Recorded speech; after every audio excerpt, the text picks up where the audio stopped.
再来呢，我们的市井工具列会多一个工具叫空间裁切，好，空间裁切。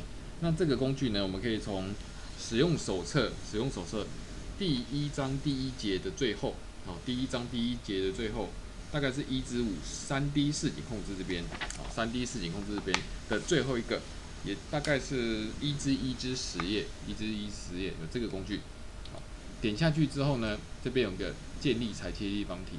好，这个呢，我可以在任何一个事情做。好，比如说我们用这个断面工具，它有水平的、垂直的、另一个方向的。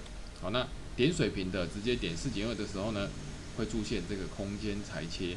那你会发现上面的线，上面的线已经裁切出来的线，那你可以动态去往上、往下这样调整。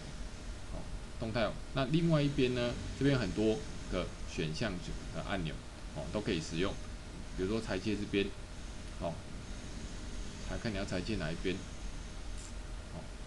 裁切右边，裁切左边，这个都可以设定。那不需要它的时候呢，直接用图眼选择工具，直接点它，按键盘的 Delete 或删除工具，它就复原，了。这个是我们的空间裁切工具，